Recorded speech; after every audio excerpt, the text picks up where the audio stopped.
grande destaque desse domingo, né, Elis? Argentina, a votação na Argentina deve marcar um novo momento no país. As principais forças políticas passam por mudanças e isso deve impactar muito futuramente. Nosso enviado à Argentina, Marcelo Favalli, chega ao vivo aqui com a gente no Jornal da Manhã e nos traz aí um quadro das expectativas da população. Bom dia, Favalli. Seja bem-vindo aqui no Jornal da Manhã. Bom dia, Elisângela. Bom dia, Vitor. Bom dia a todo mundo que nos ouve, que nos assiste. Bom, as urnas foram abertas aqui na Argentina há pouco mais de uma hora. Não tem diferença de horário entre a capital argentina e a capital brasileira. Então, 9 horas e 13 minutos para vocês aí no Brasil, 9 horas e 13 minutos aqui para mim. E esse detalhe é importante, quer dizer, as urnas já abriram, já estamos aí caminhando para a segunda metade da manhã. E olha isso aqui, gente. As ruas completamente vazias. E chama atenção, eu estou no entroncamento de duas avenidas muito importantes aqui no centro da capital. Essa via aqui atrás de mim, ela leva, por exemplo, para o Palácio Presidencial, para a Praça de Maio, que é um dos pontos turísticos mais importantes, que é um dos pontos também de trânsito mais intenso tradicionalmente da capital Buenos Aires. As calçadas, as ruas completamente vazias. Daqui a pouco vai passar um ônibus aqui. Reparem que os ônibus eles passam vazios, o que tem sido um começo de jornada muito tímido e isso preocupa alguns dos candidatos. Explico. Porque agora nós chegamos aí de fato a ver se as pesquisas de opinião elas vão se concretizar. Até a primeira metade da semana que termina neste domingo, quando foram divulgadas as últimas pesquisas, porque também existe uma lei eleitoral aqui que não permite a divulgação de levantamentos de opinião a partir da quinta-feira, então a média das últimas pesquisas publicadas aponta que Javier Milei, o candidato libertário, ele desponta como primeiro colocado com 34%, algo em torno de 34% da preferência dos eleitores, seguido pelo representante do atual governo, o secretário das Finanças, ou ministro da Fazenda, como nós chamaríamos aí no Brasil, Sérgio Massa, está na casa aí de uns 30%.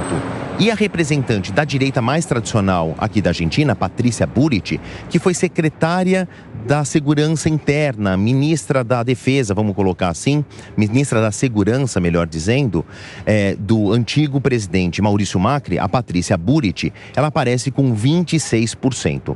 A gente não sabe se vai terminar no primeiro turno. Os levantamentos não apontam para isso, sugerem um segundo turno. A questão é que quem vai para o segundo turno com Javier Milei, que desponta na primeira colocação? E por isso que essa baixa movimentação aqui deve estar preocupando os candidatos Sérgio Massa e Patrícia Bullrich.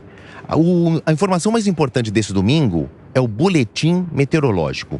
Houve chuva forte na madrugada, agora o tempo baixou a temperatura, faz um pouco de frio aqui na capital Buenos Aires.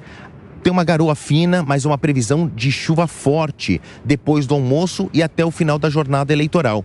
Isso deixa um domingo preguiçoso e que vai fazer muita gente pensar duas vezes em sair para votar, principalmente os eleitores mais idosos, que são os eleitores, tradicionalmente falando, de Sérgio Massa e da Patrícia Bullrich, porque o Javier Milei despontou nas pesquisas, atraindo muito os jovens, que estão desempregados aqui, que estão desesperançosos.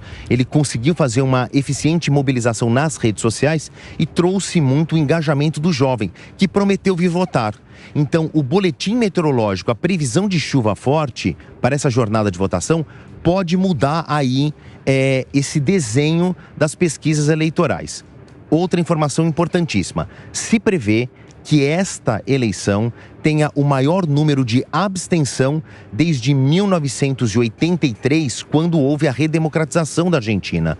A gente tem visto aqui nas eleições que os eleitores estão cada vez menos crentes da classe política e participando menos das eleições. Detalhe importante, assim como no Brasil, aqui na Argentina, o voto é obrigatório, não é uma questão de opção. É claro que quem não votar não tem grandes problemas com a justiça, basta justificar o voto, em algum caso pagar uma multa, mas não é um grande problema para a população. Se espera uma abstenção de 25%. E tem um outro número mágico aqui, 2 milhões de eleitores. De onde eles aparecem? Aqui também na Argentina existem as chamadas PASO, PASO, que são as primárias abertas, simultâneas e obrigatórias. É um passo extra. Nós não temos isso no Brasil, mas os eleitores são convocados às urnas para escolher as chapas que vão para um primeiro turno e, eventualmente, para um segundo turno. E isso já baliza a preferência dos eleitores. Foi aí que o Sérgio Massa começou a despontar e passou a liderar as intenções de voto. Só que também, tradicionalmente aqui na Argentina, mais pessoas votam no primeiro turno do que votam nas PASO. Então fizeram uma conta aqui, essa conta é que haveria uns 2 milhões a mais de votantes hoje do que há pouco menos de 3 meses, quando houve as PASO. E daí, essa corrida para o segundo e terceiro colocado nas pesquisas para atrair o voto do indeciso, para atrair o voto daquele que não foi votar nas PASO, mas quer votar hoje, e principalmente um convencimento da população que venha votar. O clima deve atrapalhar aqui e mudar um pouco aí o fiel da balança. As primeiras apurações mais sólidas já saem logo depois da boca de urna e a gente espera que entre 9h30 e 10 horas da noite já tenhamos um resultado sólido aqui do resultado deste primeiro turno. Importante, 2 informações para finalizar. Aqui, a regra eleitoral diz que o candidato que alcançar 45% dos votos válidos vence no primeiro turno. No Brasil é 50% mais um voto. Aqui não precisa de tanto, 45%. E regra número 2, que é um outro facilitador para o líder das pesquisas ou líder das apurações. Se ele alcançar 40% dos votos válidos e o segundo colocado estiver 10 pontos percentuais atrás, com 30 pontos, 30% ou menos, também a disputa termina no primeiro turno. Bom, as urnas estão abertas, os eleitores já foram convocados, são 35 milhões de argentinos, um pouco mais, habilitados a votar. Ao longo da programação eu te digo aí, Elisângela e Vitor, se as pessoas realmente vieram votar ou se preferiram curtir o domingo chuvoso em casa. Com certeza, a gente vai ficar aguardando aqui a sua volta durante a programação. Muito obrigada, Favale. E olha, esse primeiro turno da eleição argentina também gera uma movimentação intensa aqui no Brasil, não é isso? Fabrício Naitz, nosso editor de internacional que segue com a gente aqui no estúdio. Como é que estão as coisas, Fabrício?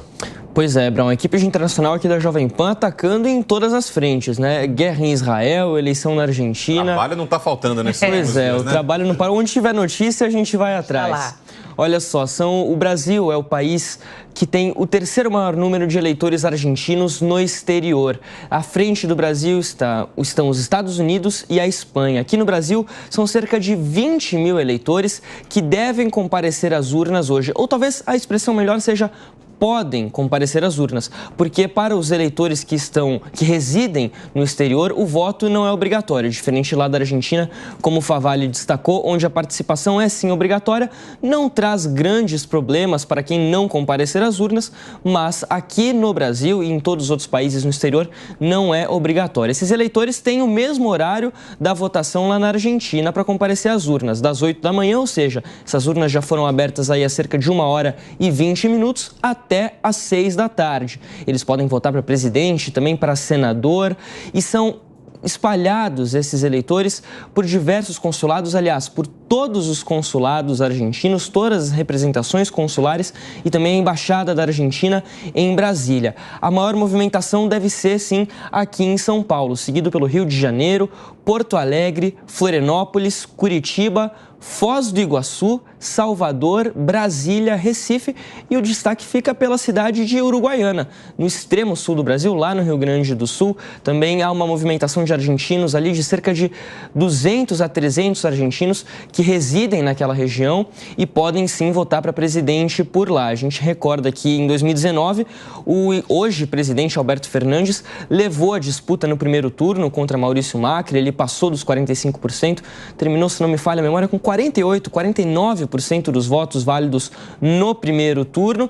E, em geral, a gente fala da Argentina, são 35 milhões de eleitores no total. Desses 35 milhões de eleitores, 451 mil estão no exterior. Como o Favale destacou, um dia chuvoso na Argentina, um domingo frio em Buenos Aires, o principal centro eleitoral argentino, o principal centro da Argentina, de fato.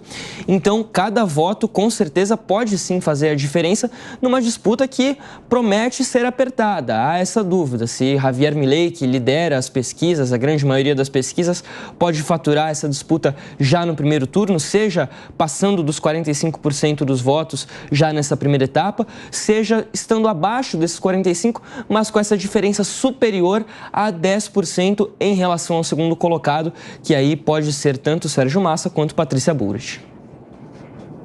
Só uma perguntinha rapidinho para o professor, só para aproveitar aqui, Mari, Professor, acredita que o tempo pode mudar aí essa perspectiva de votação? Porque o povo na Argentina quer mudança, pelo que a gente percebeu. Você acha que o clima pode atrapalhar? Nós temos aí algumas variáveis, principalmente para escolher quem vai para o segundo turno e se vai ter segundo turno ou não, né?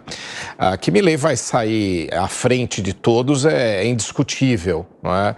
Até que ponto isso vai fazer com que ele saia vitorioso no primeiro turno ou se ele vai para o segundo e quem vai com ele. Então, essas são as variáveis, né? Como a gente sabe que as pesquisas por lá, também os resultados não necessariamente espelham o que efetivamente vai acontecer, ou seja, há uma probabilidade de Milei ter até muito mais votos, né? A gente até discutia aqui até que ponto também tem aquele eleitor que não anuncia em que candidato vai votar por uma questão de não se indispor com os amigos, com os conhecidos e depois na hora da urna coloca, também é um dos fatores. Mas sim, né, num resultado apertado como esse, numa margem que você tem que pode decidir por um lado ou por outro, fatores até mesmo como o tempo fazem diferença. Quando você tem um resultado muito próximo de ser consolidado, a gente não dá tanta questão, não dá tanta bola para isso. Mas nesse aspecto, com essas margens tão pequenas, qualquer fator, até mesmo o tempo, ou algo que desestimule os eleitores a comparecerem, por exemplo, aí os eleitores mais velhos, fazem toda a diferença.